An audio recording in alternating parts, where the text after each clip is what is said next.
This, ladies and gentlemen, is the Yamaha FZ-X. It's not a new bike, but in some ways it is new. You see, Yamaha recently updated their motorcycle lineup to be OBD II compliant, and this was one of the motorcycles. The other three being the MT-15, the R15 and its own sibling, the FZ-S. Now, in this video, I will quickly tell you what the changes are on this bike and if they make this bike a little more appealing than it was, or if they are just cosmetic.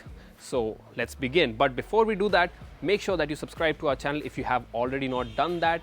Press the bell icon so that you are notified for all our future uploads. And if you like the information that I am going to provide, please do hit the like button.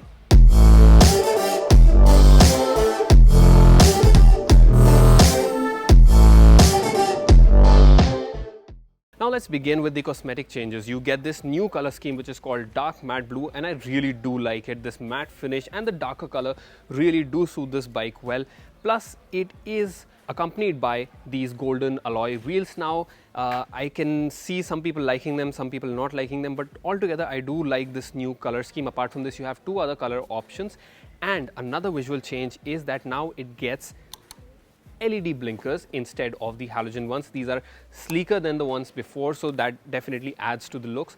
Apart from this, the bike looks exactly like how it used to. There are no changes, so if you did not like the design of this bike, then this is not really going to change your opinion, and if you did like it, then great, because this is now just slightly better than before. Another update is that this 150cc engine is now compliant with E20 fuel.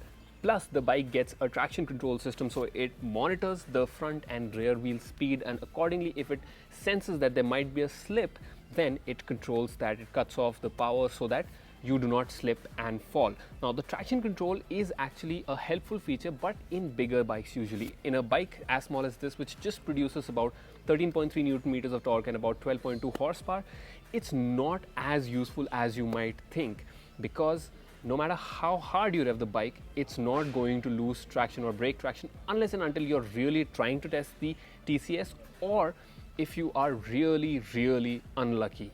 But otherwise, in normal riding, I switched off the traction control mode, which you can actually do, which is a great thing. You can go into the instrument cluster, use the button to get to the traction control mode, and then long press it to switch it off. So once you do that, you can switch off the traction control and ride the bike. I rode it and did not find any big change. Yes, we did test it at one place, and you can see the video that with the traction control off, the bike does lose traction if you're really pushing it, but with the traction control on, it's much better. So it's a good safety feature, I would say, but not as useful as you might think. And like I said, there's not much change when it comes to the riding character of this bike, because the engine is the same. It's a very relaxed engine. Overtaking takes a bit of time and effort. It feels happy when it's around 4,000 to 5,000 RPM. If you want to gun it down, then you need to build up the revs. The gearbox is pretty nice. This 5-speed unit clicks in so well. That is something that I really like. But altogether, the riding position, the engine character is all very relaxed. If you are light like I am, then on cobbled streets like these, or when you go over a pothole or a speed breaker, you will feel the jump, the feedback coming from the road. If you are a little heavier, then you will get the suspension response a little bit better. So that is something you can keep in mind.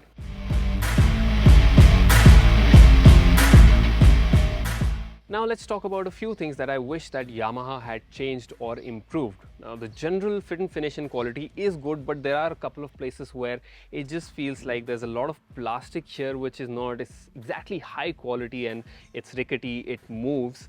And also the vibrations when you cross about 6,500 RPM, it's quite a lot. The mirrors do vibrate, and your vision becomes a little blurry if you're looking at the rear view mirror. On top of this, while you have a very conveniently placed charging outlet right here under the display, but it's still a 12-volt socket and not a USB. Now that's something, if you have a USB port, it's a lot more convenient, it's a lot more easy and intuitive. So that's something I think Yamaha could have added onto this new update. Now let's talk about the price. Well, this bike now has a slightly higher price tag of 1.36 lakh rupees, and if you go for this color option, you have to pay 1,000 rupees extra. and I feel that the pricing is just decent. It's not too aggressive or not too overpriced. If you want a bike that looks unique, that has a comfortable riding position, and you're not essentially going for a bike that you can gun down highways, then this could be a good option. And especially now with the traction control system, it is safer. Yes, you do not necessarily need it, but it's there. So that was all for today's video. I am definitely interested to know what you think of this bike, the pricing and the features that have been added onto this bike. Do let us know in the comments below. Like this video if you liked the visuals, the information or anything else. And subscribe to our channel. Once again, I'm reminding you, if you have not done that, please hit the subscribe button. It really encourages us. And I will see you again in the next video. This is Akash Paul signing off for now. Bye-bye.